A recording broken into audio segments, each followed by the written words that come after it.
दोस्तों नमस्कार। मैं नाथ सोनांचली कथा कहानी और उपन्यास के इस अंक के साथ पुनः हाजिर हूँ। दोस्तों, इस समय हम लोग सुन रहे हैं कथा सम्राट प्रेमचंद की लिखी हुई कुछ बेहतरीन कहानियों का वाचन।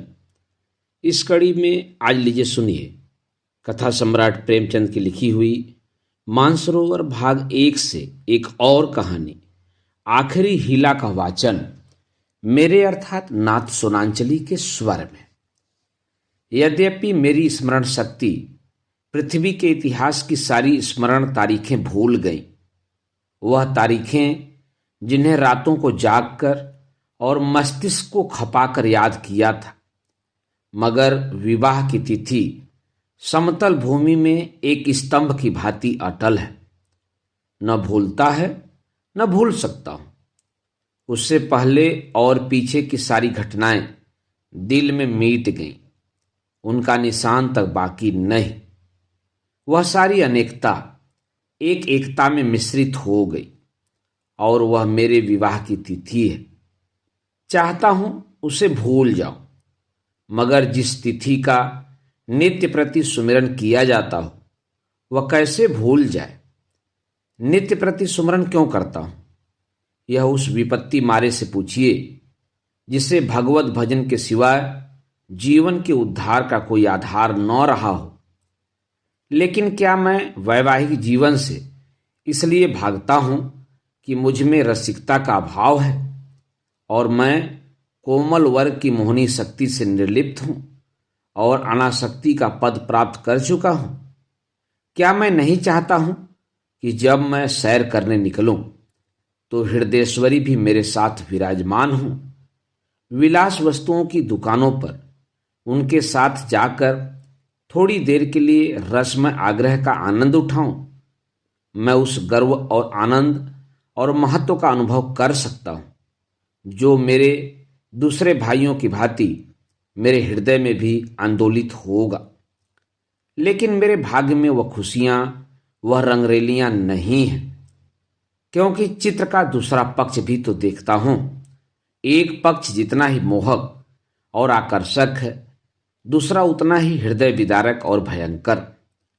शाम हुई और आप बदनसीब बच्चे को गोद में लिए तेल या ईंधन की दुकान पर खड़े हैं। अंधेरा हुआ और आप आटे की पोटली बगल में दबाए गलियों में यूं कदम बढ़ाए हुए निकल जाते हैं मानो चोरी की है। सूर्य निकला और बालकों को गोद में लिए होम्योपैथिक डॉक्टर की दुकान में टूटी कुर्सी पर आरूढ़ है। किसी खोंचे वाले की रसीली आवाज सुनकर बालक ने गगनभेदी विलाप आरंभ किया और आपके प्राण सूखे। ऐसे बापों को भी देखा है जो दफ्तर से लौटते हुए पैसे दो पैसे की मूंगफली या रेवड़ियां लेकर लज्जास्पद शीघ्रता के साथ मुंह में रखते चले जाते हैं कि घर पहुंचते पहुंचते बालकों के आक्रमण से पहले ही यह पदार्थ समाप्त हो जाए। कितना निराशाजनक होता है यह दृश्य जब देखता हूं कि मेले में बच्चा किसी खिलौने की दुकान के सामने मचल रहा है और पिता महोदय ऋषियों किसी विद्वता के साथ उसकी क्षणभंगुरता का राग अलाप रहे हैं। चित्र का पहला रूप तो मेरे लिए एक मदन स्वप्न है, दूसरा रूप एक भयंकर सत्य। इस सत्य के सामने मेरी सारी रसिकता अंतर्ध्यान हो जाती है। मेरी सारी मौलिकता, सारी रचनाशीलता इसी दाम्पत्य के फंदों से बचने में प्रयुक्त हुई है। जानता हूं कि जाल के नीचे जाना है, मगर जाल जितना ही रंगीन और ग्राहक है, दाना उतना ही घातक और विषैला। इस जाल में पक्षियों को तड़पते और फड़फड़ाते देखता हूं और फिर भी जाल पर जा बैठता हूं। लेकिन इधर कुछ दिनों से श्रीमती जी ने अविश्रांत रूप से आग्रह करना शुरू किया कि मुझे बुला लो। पहले जब छुट्टियों में जाता था तो मेरा केवल कहाँ चलोगी कह देना उनकी चित्त शांति के लिए काफी होता था। फिर मैंने झंझट है कहकर उन्हें तसल्ली देनी शुरू की। इसके बाद गृहस्थ जीवन की असुविधाओं से डराया किंतु अब कुछ दिनों से उनका विश्वास बढ़ता जाता है। अब मैंने छुट्टियों में भी उनके आग्रह के भय से घर जाना बंद कर दिया है कि कहीं वह मेरे साथ न चल खड़ी हों, और नाना प्रकार के बहानों से उन्हें आशंकित करता रहता हूं। मेरा पहला बहाना पत्र संपादकों के जीवन की कहानियों के विषय में था। कभी 12 बजे रात को सोना नसीब होता है, कभी रत जगा करना पड़ता है। सारे दिन गली गली ठोकरें खानी पड़ती है। इस पर तुर्रा यह कि हमेशा सिर पर नंगी तलवार लटकती रहती है। न जाने कब गिरफ्तार हो जाऊं, कब जमानत तलब हो जाए। खुफिया पुलिस की एक फौज हमेशा पीछे पड़ी रहती है। कभी बाजार में निकल जाऊं तो लोग उंगलियां उठाकर कहते हैं, वह जा रहा है अखबार वाला। मानो संसार में जितनी दैविक, अधिदैविक, भौतिक, आधिभौतिक बाधाएं हैं, उनका उत्तरदायी मैं हूं। मानो मेरा मस्तिष्क झूठी खबरें गढ़ने का कार्यालय है। सारा दिन अफसरों की सलामी और पुलिस की खुशामद में गुजर जाता है। कांस्टेबलों को देखा और प्राण पीड़ा होने लगी। मेरी तो यह हालत है, और हुक्काम है कि मेरी सूरत से कांपते हैं। एक दिन दुर्भाग्यवश एक अंग्रेज के बंगले की तरफ जा निकला। साहब ने पूछा, क्या काम करता है? मैंने गर्व के साथ कहा, पत्र का संपादक हूं। साहब तुरंत अंदर घुस गए और कपाट मुद्रित कर लिए। फिर मैंने मेम साहब और बाबा लोगों को खिड़कियों से झांकते देखा, मानो कोई भयंकर जंतु हूं। एक बार रेलगाड़ी में सफर कर रहा था। साथ में और भी कई मित्र थे, इसलिए अपने पद का सम्मान निभाने के लिए सेकेंड क्लास का टिकट लेना पड़ा। गाड़ी में बैठा तो एक साहब ने मेरे सूटकेस पर मेरा नाम और पेशा देखते हुए तुरंत अपना संदूक खोला और रिवॉल्वर निकालकर मेरे सामने गोलियां भरी, जिससे मुझे मालूम हो जाए कि वह मुझसे सचेत है। मैंने देवी जी से अपनी आर्थिक कठिनाइयों की कभी चर्चा नहीं की, क्योंकि मैं रमणियों के सामने यह जिक्र करना अपनी मर्यादा के विरुद्ध समझता हूं। हालांकि मैं वह चर्चा करता तो देवी जी की दया का अवश्य पात्र बन जाता। मुझे विश्वास था कि श्रीमती जी यहाँ फिर आने का नाम न लेंगी, मगर यह मेरा भ्रम था। उनके आग्रह पूर्वक होते रहे। तब मैंने दूसरा बहाना सोचा। शहर बीमारियों के अड्डे हैं। हर एक खाने पीने की चीज में विष की शंका।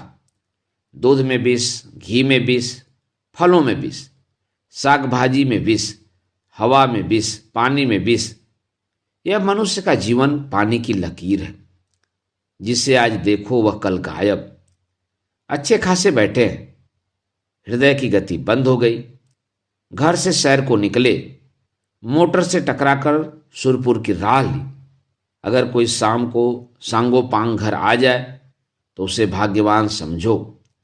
मच्छर की आवाज कान में आई, दिल बैठा। मक्खी नजर आई और हाथ पांव फूले। चूहा बिल से निकला और जान निकल गई। जिधर देखिए एमराज की अमलदारी है। अगर मोटर और ट्राम से बचकर आ गए तब मच्छर और मक्खी के शिकार हुए। बस यही समझ लो कि मौत हरदम सिर पर खेलती रहती है। रात भर मच्छरों से लड़ता हूं, दिन भर मक्खियों से। नन्ही सी जान को किन किन दुश्मनों से बचाऊं। सांस भी मुश्किल से लेता हूं कि कहीं क्षय के कीटाणु फेफड़े में न पहुंच जाए।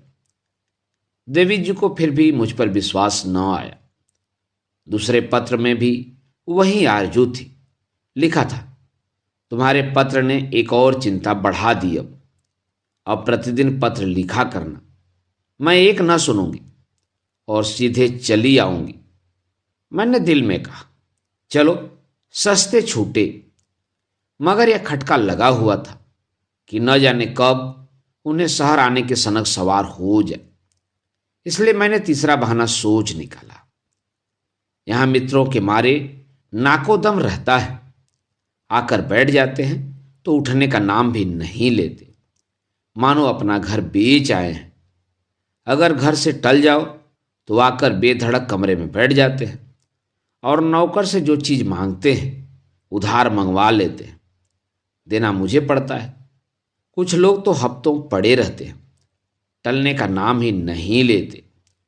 रोज उनकी सेवा सत्कार करो, रात को थिएटर या सिनेमा दिखाओ, फिर सवेरे तक ताश या शतरंज खेलो। अधिकांश तो ऐसे हैं जो शराब के बगैर जिंदा ही नहीं रह सकते। अक्सर तो बीमार होकर आते हैं, बल्कि अधिकतर बीमार ही आते हैं। अब रोज डॉक्टर को बुलाओ, सेवा शुश्रूषा करो, रात भर सिरहाने बैठे पंखा झलते रहो, उस पर यह शिकायत भी सुनते रहो कि यहाँ कोई हमारी बात भी नहीं पूछता। मेरी घड़ी महीनों से मेरी कलाई पर नहीं आई, दोस्तों के साथ जलसों में शरीक हो रही है।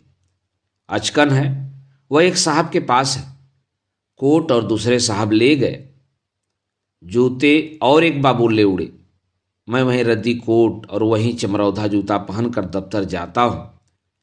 मित्रबिंद ताड़ते रहते हैं कि कौन सी नई वस्तु लाया। कोई चीज लाता हूं तो हमारे डर के संदूक में बंद कर लेता हूं। किसी की निगाह पड़ जाए तो कहीं न कहीं न्योता खाने की धुन सवार हो जाए। 1 तारीख को वेतन मिलता है तो चोरों की तरह दबे पांव घर आता हूं कि कहीं कोई महाशय रुपयों की प्रतीक्षा में द्वार पर धरना जमाए न बैठे हों।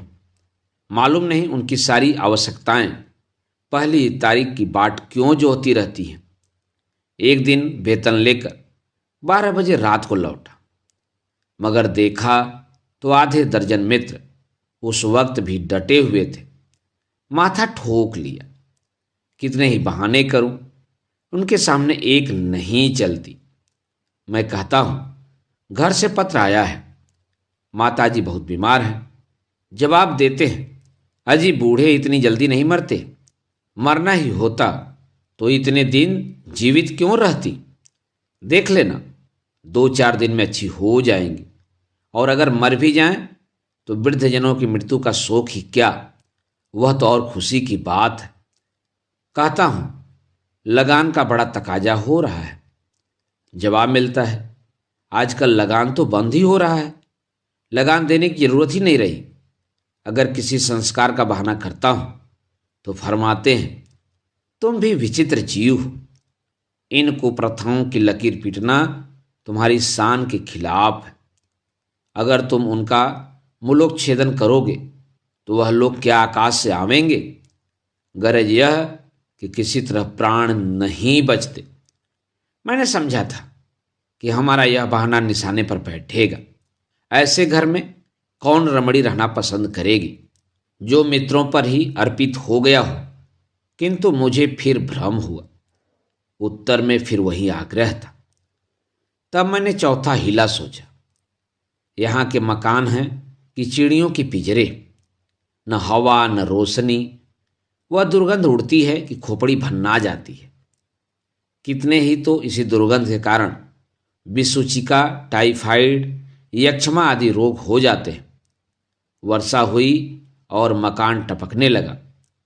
पानी चाहे घंटे भर बरसे, मकान रात भर बरसता रहता है। ऐसे बहुत कम घर होंगे जिनमें प्रेत बाधाएं न हों। लोगों को डरावने स्वप्न दिखाई देते हैं। कितने को ही उन्माद रोग हो जाता है। आज नए घर में आए, कल ही उसे बदलने की चिंता सवार हो गई। कोई ठेला असबाब से लदा हुआ जा रहा है, कोई आ रहा है। जिधर देखिए ठेले ही ठेले नजर आते हैं। चोरियां तो इस कसरत से होती हैं कि अगर कोई रात कुशल से बीत जाए तो देवताओं की मनौती की जाती है।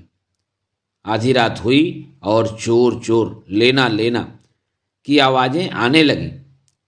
लोग दरवाजों पर मोटे मोटे लकड़ी के फट्ठे या जूते या चिमटे लिए खड़े रहते हैं।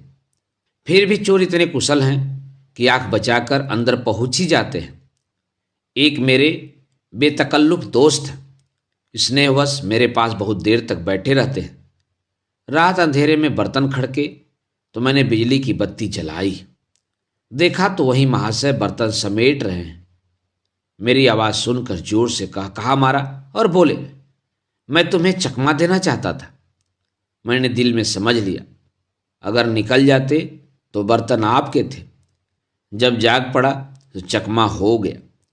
घर में आए कैसे थे यह रहस्य है।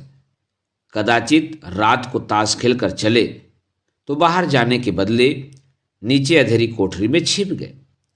एक दिन एक महाशय मुझसे पत्र लिखाने आए। कमरे में कलम दवात न थी। ऊपर के कमरे से लाने गया। लौट कर आया तो देखा आप गायब हैं और उनके साथ फाउंटेन पेन भी गायब है। सारांश यह कि नगर जीवन नरक जीवन से कम दुखदायी नहीं है, मगर पत्नी जी पर नागरिक जीवन का ऐसा जादू चढ़ा हुआ है कि मेरा कोई बहाना उन पर असर नहीं करता। इस पत्र के जवाब में उन्होंने लिखा, मुझसे बहाना करते हो, मैं हरगिज न मानूंगी। तुम आकर मुझे ले जाओ। आखिर मुझे पांचवां बहाना करना पड़ा। यह खोचे वालों के विषय में था। अभी बिस्तर से उठने की नौबत नहीं आई कि कानों में विचित्र आवाजें आने लगी। बाबुल के मीनार के निर्माण के साथ ऐसी निरर्थक आवाजें न आई होंगी। वह खोचे वालों की शब्द कीड़ा है। उचित तो यह था कि यह खोचे वाले ढोल मजीरे के साथ लोगों को अपनी चीजों की ओर आकर्षित करते, मगर इन अवधि अक्ल वालों को यह कहाँ सूझती है। ऐसे पैशाचिक स्वर निकालते हैं कि सुनने वालों के रोएं खड़े हो जाते हैं। बच्चे माँ की गोद में चिमट जाते हैं। मैं भी रात को अक्सर चौक पड़ता हूँ। एक दिन तो मेरे पड़ोस में एक दुर्घटना हो गई। 11 बजे थे। कोई महिला बच्चे को दूध पिलाने उठी थी। एकाएक जो किसी खोचे वाले की भयंकर ध्वनि कानों में आई तो चीख मारकर चिल्ला उठी और फिर बेहोश हो गई। महीनों की दवा दारू के बाद अच्छी हुई और अब रात को कानों में रुई डालकर सोती है। ऐसे कृत्य नगरों में नित्य होते रहते हैं। मेरे ही मित्रों में कई ऐसे हैं जो अपनी स्त्रियों को घर से लाए, मगर बेचारियां दूसरे ही दिन इन आवाज़ों से भयभीत होकर लौट गईं। श्रीमती जी ने इसके जवाब में लिखा, तुम समझते हो मैं खोचे वालों की आवाज़ों से डर जाऊंगी? यहाँ गीदड़ों का हवाना और उल्लुओं का चिकना सुनकर तो डरती नहीं, खोचे वालों से क्या डरूंगी? अंत में मुझे एक ऐसा बहाना सूझा जिसकी सफलता का मुझे पूरा विश्वास था। यद्यपि इसमें कुछ बदनामी थी, लेकिन बदनामी से मैं इतना नहीं डरता जितना उस विपत्ति से। फिर मैंने लिखा, शहर शरीफ जादियों के रहने की जगह नहीं। यहाँ की महरियाँ इतनी कटुभाषणी हैं कि बातों का जवाब गालियों से देती हैं, और उनके बनाव सवार का क्या पूछना। भले घर की स्त्रियां तो उनके ठाठ देखकर ही शर्म से पानी पानी हो जाती हैं। सिर से पांव तक सोने से लदी हुई सामने से निकल जाती हैं तो ऐसा मालूम होता है कि सुगंधी की लपट निकल गई। गृहिणियां ये ठाठ कहाँ से लाएं? उन्हें तो और भी सैकड़ों चिंताएं हैं। इन महरियों को तो बनाव सिंगार के सिवा दूसरा काम ही नहीं। नित्य नई सजधाज, नित्य नई अदा, और चंचल तो इस गजब की हैं मानो अंगों में रक्त की जगह पारा भर दिया गया हो। उनका चमकना और मटकना और मुस्कुराना देखकर गृहिणियां लज्जित हो जाती हैं और ऐसी दीदा दिलेर हैं कि जबरदस्ती घरों में घुस पड़ती हैं। जिधर देखो इनका मेला सा लगा हुआ है। इनके मारे भले आदमियों का घर में बैठना मुश्किल है। कोई खत लिखाने के बहाने आ जाती हैं, कोई खत पढ़ाने के बहाने से। असली बात तो यह है कि गृह देवियों का रंग फीका करने में इन्हें आनंद आता है। इसलिए शरीफ जादियां बहुत कम शहरों में आती हैं। मालूम नहीं इस पत्र में मुझसे क्या गलती हुई कि तीसरे दिन पत्नी जी एक बूढ़े कहार के साथ मेरा पता पूछती हुई अपने तीनों बच्चों को लिए एक असाध्य रोग की भांति आ डटी। मैंने बदहवास होकर पूछा, क्यों, कुशल तो है? पत्नी ने चादर उतारते हुए कहा, घर में कोई चुड़ैल बैठी तो नहीं है? यहां किसी ने कदम रखा तो नाक काट लूंगी। हाँ, जो तुम्हारी सह नौ हो। अच्छा, तो अब रहस्य खुला। मैंने सिर पीट लिया। क्या जानता था अपना तमाचा अपने ही मुंह पर पड़ेगा। दोस्तों, अभी आप सुन रहे थे कथा सम्राट प्रेमचंद की लिखी हुई मानसरोवर भाग 1 से कहानी आखिरी हीला का वाचन मेरे अर्थात नाथ सोनांचली के स्वर में। दोस्तों, और भी किस्से, कहानी और उपन्यास सुनने के लिए आप मेरे साथ कथा कहानी और उपन्यास के साथ जुड़े रहें। धन्यवाद। नमस्कार।